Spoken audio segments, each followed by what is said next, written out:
if this is an intro class, if this is an intro class, I would, feel like Analyze is a little bit too high level of Bloom's taxonomy for an entry level class. So this I would probably tweak a little bit. And, as I'm evaluating all of the modules, I can really see exactly the progression of it.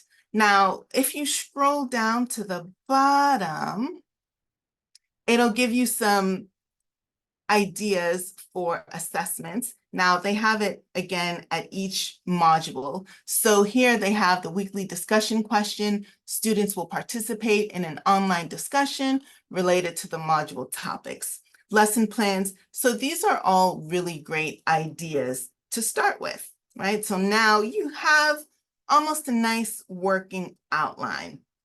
Now, if you think about it, there's something that's missing or something that you can always add. So what I think I'll do is quizzes. Quizzes are always nice to have. Now, if you can fully AI proof a quiz, not so much unless you're using tools like Lockdown Browser or something like that. But for the sakes of this, I want to add a quiz to my modules, to each module even. So I'm going to go into ChatGPT. And if you notice, I'm on ChatGPT 4, but you get the exact same result from ChatGPT 3.5 also. Now, I want to create a quiz. So let me grab my prompt. Now, this prompt is very intense. Now, this prompt I didn't get myself. I actually found this prompt on Canvas Commons because I was looking for ways to enhance the way that I create quizzes. And as the way that they have it here, it's really neat because if you take this prompt, and I'll provide it in my slides, you can actually copy and paste it onto an Excel sheet, save it as a CSV, and export it out as a QTI file and upload it right to Canvas, and you have your quiz made for you instantly. But this is what I'm going to do here. I'm going to ask it to now create 10 random multiple choice, multiple response, true false questions worth 10 points each.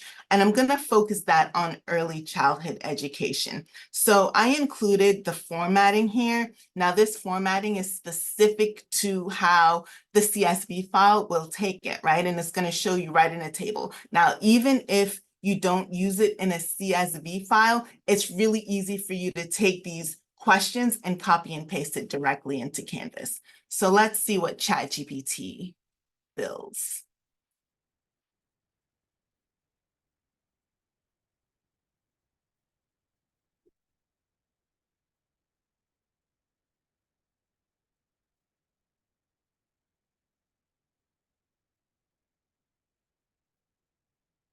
So this has been one of my favorite tools so far, next to creating rubrics. So what it does here, it follows this exact formula. So it'll give you multiple choice.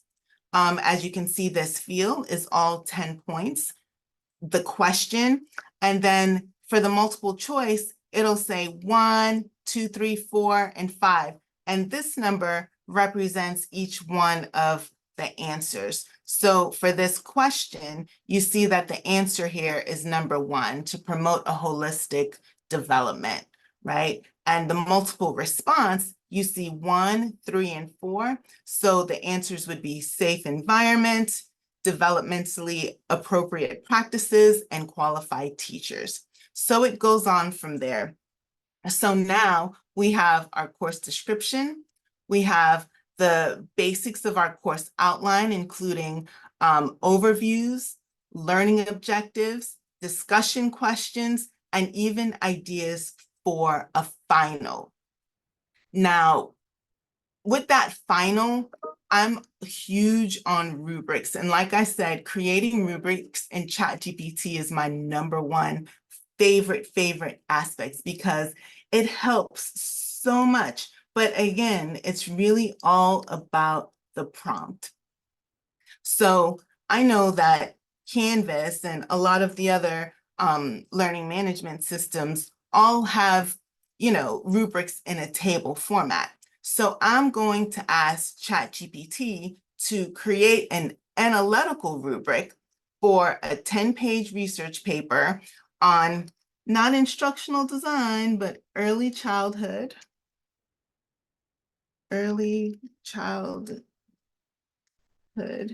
education. The description should be in columns, criterions in rows, and the rubric should total 100 points. Please provide in table format.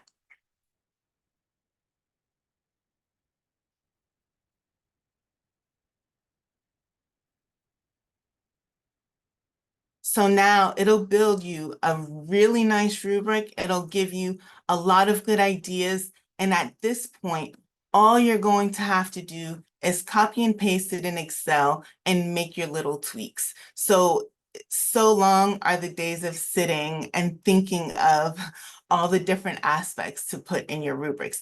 This is my #1 time saver when creating all of, the course content.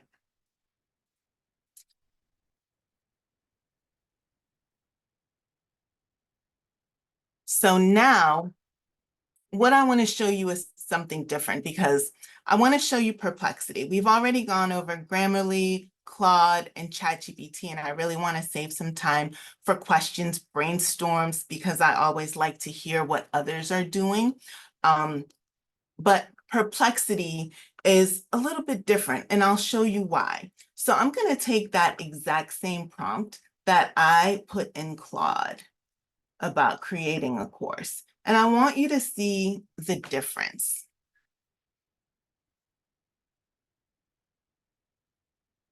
So we're going to ask it the same thing, create an intro to childhood education course, the 8 modules, the learning objectives, and everything else, right? So now you see that, again, the overviews are a little skinny. I would like it to be a little bit heftier so the students can really know what they're getting into module after module. Identify key historical figures, explain the major theories, and analyze. Okay, so analyze is still a little high for me, but overall, I immediately think that a lot of these are a little bit stronger than the ones that we received from ChatGPT. Now, the fun part about Perplexity is that it gives you video ideas of what you can do to really go along with whatever it is that you're teaching. Now, you can generate an image, but the image, I think that's for the pro account. You can search for images on early childhood education to give your course, some oomph, which is really neat. Now, let me see. I want to do continue.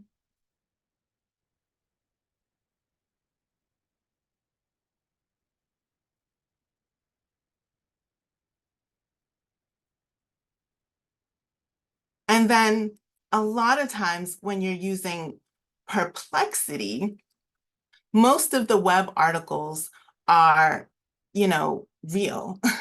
It'll take you directly to all of the web articles. And it's just really nice. There's so many things that it can do and really help as you build your course. Now, I think I'm right at that 30-minute mark where I can open it up for questions. It's like a lot of AI and not a lot and not a lot of time. Like I can go on forever with a lot of different fun facts in AI, but these were, a lot of the quick, fast tips and tricks that we typically use and we teach faculty members.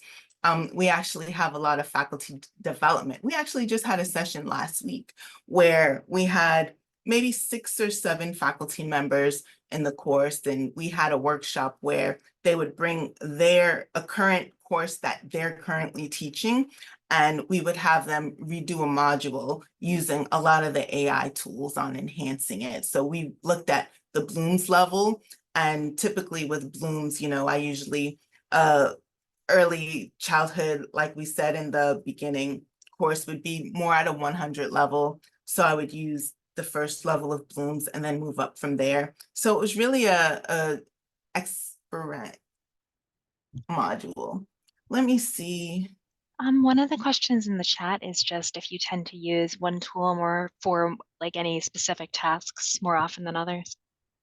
So right now, I've been using a lot of the ChatGPT, like all of you, because it's the most familiar one and it just seems to be the go-to. But I've been liking Perplexity a lot more within the last weeks because, depending on the prompt, it'll give you the direct URLs where you can go directly to the source. And Perplexity will also completely source everything and cite everything in APA 7 format as you prompt it.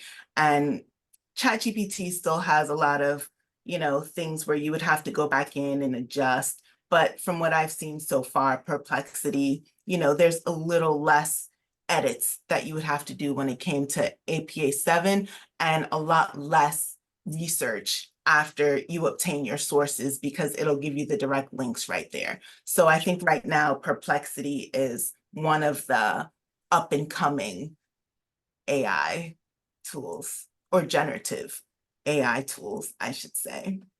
And Anastasia has her hand up if you want to come off mute.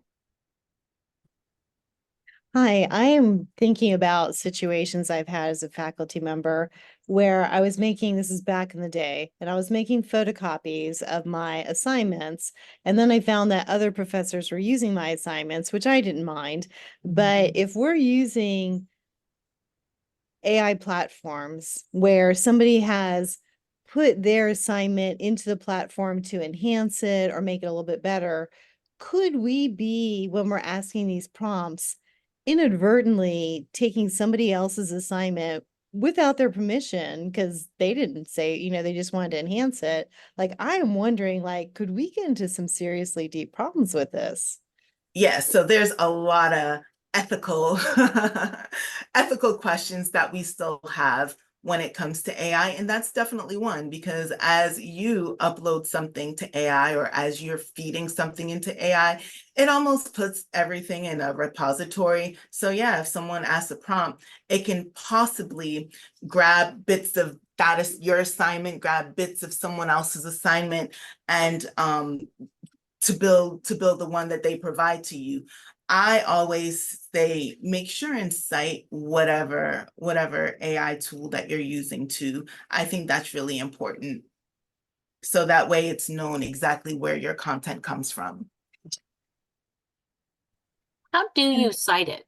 In what formatting? I'm sorry. When you are citing it, do you just say, created or generated through Perplexity AI, or do you have a more formalized process of how you communicate that to students? So let me see if I can pull that up. That's a really good question. So as we started, jumping on the bandwagon of AI, we worked a lot with the library, the instructional design team. So the librarians actually made a LibGuide on how to properly cite AI in APA 7. And they had a lot of resources here. If I can find it really quickly, I'll paste it in the chat. Citing.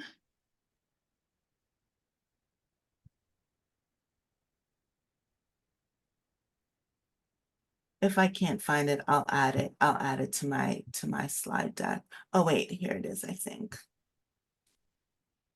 So here's an example of what they have. Someone actually just put another APA style in the chat also.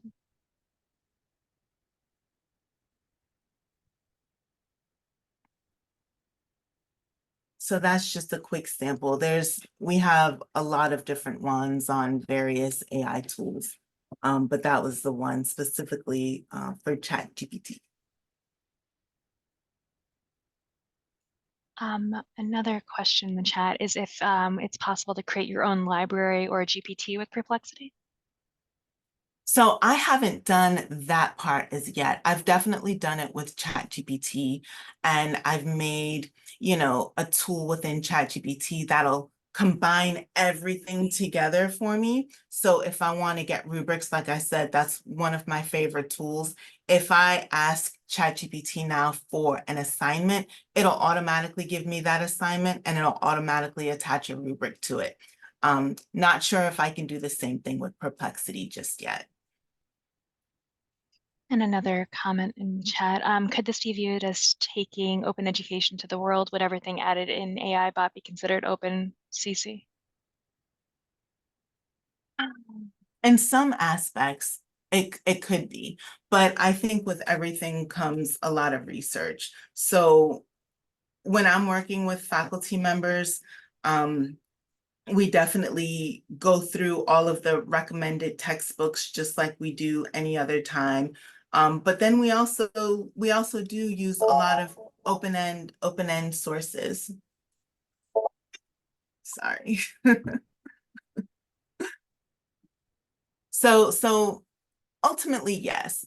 I mean, I think that using open educational resources is a benefit to students because it allows education to meet them where they are and not have to spend as much money on textbooks. And then depending on the information, it'll always be something that's current, which is really important. We want to make it relatable.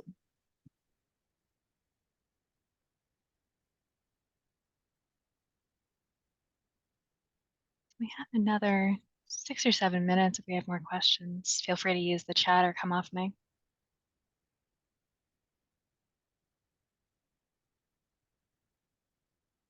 I see someone said that there are also policies in place in terms about who owns output. Absolutely.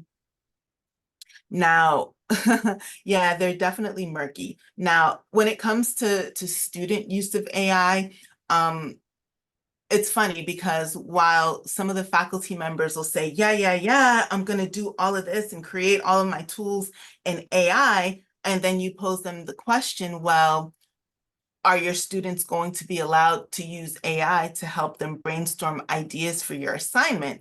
And the answer is automatically, well, no, absolutely not.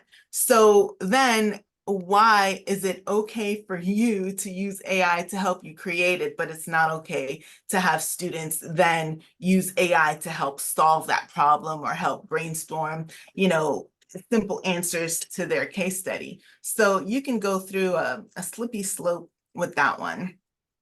And then that actually fits really nicely to another question. Should instructors cite a chatbot when they use it to create courses?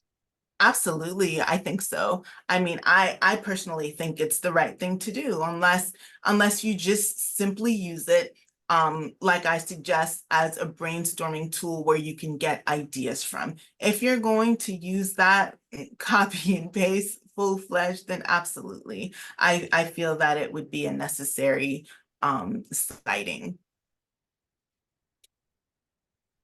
And some really interesting conversation happening in the chat just about the question between workplace use and student use, and if we're demonizing this in education, what purposes to prepare students for a career and how those questions intersect. Yeah, and I feel that way. I feel that if you as a faculty member, if we really embrace it and we let the students know that we're on the up and ups, they're less likely to use it to cheat. If we incorporate them in assignments. So perfect example, in one of my classes, and it's at a doctorate level, and my students are education leadership majors, so they're all K-12 principals and teachers. And my question to them is usually, okay, I want you to generate a 1,000-word paper in APA format on a topic that you are familiar with. So now the students have to go through, they have to generate the paper, they have to make sure those sources are valid, they have to see and analyze it to see if it even makes sense. And there's so many little quirks that we found, right? So for example, we were talking about heart disease, and ChatGPT was sorting all of these sites on heart disease, but when we looked them up, the sites were correct. The terminology that they were using is correct, but it was for kidney failure and not heart disease. So it's little things like that that you really have to look up and research and not 100% depend on it.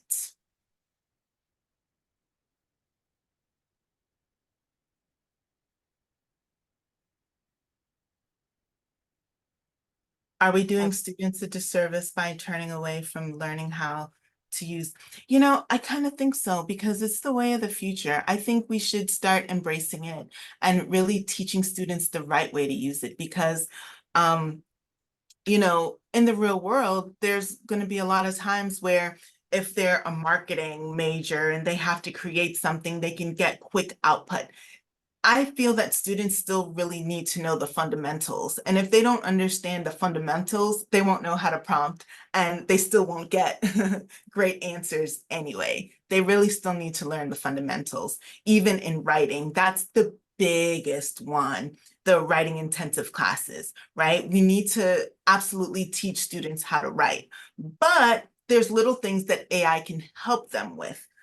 Not really the writing part, but it can help them brainstorm a thesis statement, and then they can, create their assignment off that. There's little structures and little things that we can definitely utilize AI for. AI for images. Okay, so I agree about that. I've been playing with a lot of AI tools on images and images of myself, right? I wanted to see which AI tool would give me a great representation of me. Now, for whatever reason, we go back to ethics in AI every time I upload my image. And the AI version of me always has long hair, but I'm either Asian or white. They never put color to my skin at all, which is very interesting. So I've been trying so many different AI tools, and no matter which one I use, I'm either Asian or white. We probably have time for one more question. Okay.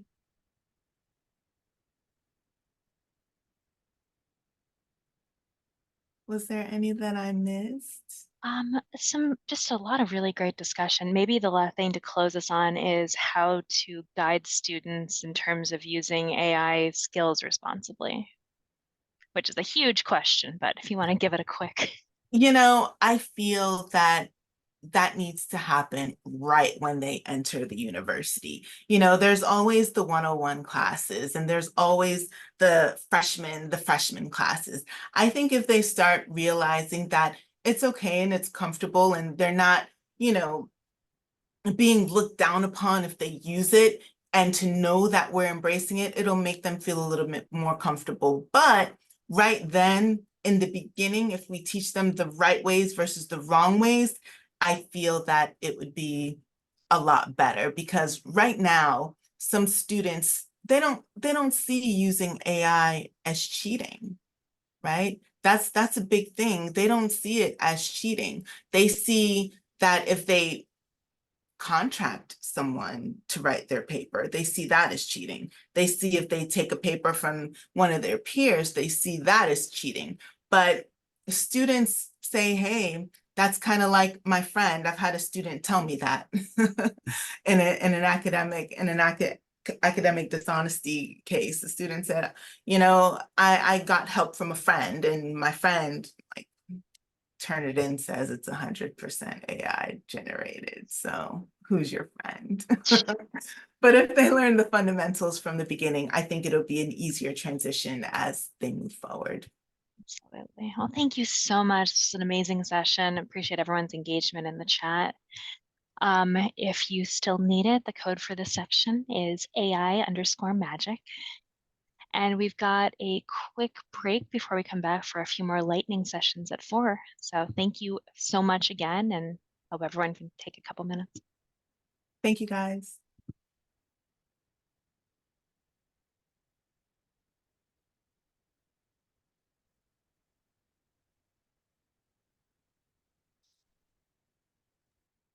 Great presentation. Thank you.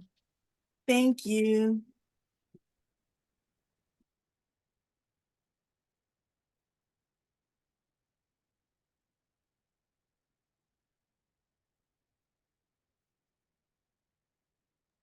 Lynn, I do have one quick question before you go. I'm sorry, this is I was Amy. just about to click the button. I know, I was trying to get to the button. I couldn't find it. It would disappear to my screen. I know I teach history, I should clarify. So I have students like from every background. And I also let them kind of do a self-exploration through the sources. They have a wide variety, and then they get to self-select. They're based on their own interests or representation of what they want to explore more about. Mhm. So have you ever in your courses had the students do an exercise like as for kind of a meet and greet? Because I did something with mine where the students just because it was sort of a low level entry where they got to have a discussion and they got to go create themselves as a mobster. So there's a mob museum in Las Vegas where you can do an identity where it gives you based on the answers you do what kind of mobster you would have been in the 1930s. So or 20s, I should say. And then I allowed some of the students to then create an AI version of what their mob character might look like. So have you ever used it sort of as a way to teach low level, kind of demystify, make it less Yeah. scary, but they can use whatever AI tool they feel comfortable with. Because I posted something in the chat about that some of my students expressed fear over sharing identifiable information. I know UCF, which is where I'm from, they've now created like Copilot on something else to use, but things like that or others that you've used, I would be curious. So I haven't personally, but one of my colleagues does it so well, and he does it in all of his classes. And it's funny because he teaches data analytics. So he has the students pose their questions. He kind of flips the classroom, sort of say, not exactly the way that you do it, but he uses the AI in the classroom and he has it like on the projector board where all the questions are directed towards AI, and then he uses it as a teaching tool to say, okay, this is right because of this, that's wrong because of that. But your idea is fabulous. It sounds like I had a friend that was teaching Macbeth to some students, and what she did was had them create characters and speak in Macbeth language, but on Twitter. I I love think that. that would be, I think that Awesome. would be amazing to then take that to the next level and create a Macbeth character, using AI. And I think that's amazing. I am so using that in my ancient history. We will be the Tower of Babel, and everybody gets to be a different thing. Yes. I mean, and then they can topple it. So, and I Mhm. actually I've got an idea to do one with them where they already get to build a trebuchet and destroy a castle, but now they can maybe represent themselves as some character while they do it. That would be hilarious. That'll be a lot of fun. Oh, okay. Well, I thank you so much. You had a fantastic presentation. I really appreciated that and seeing some of these things. So, um, uh, part of what's fundamental, I teach everything from the ancient world to the present, globally to locally. So for me, it's difficult to have students capture that, and they struggle Mhm. in world history. That's their hardest subject.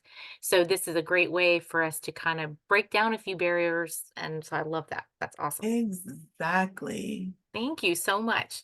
Thank you.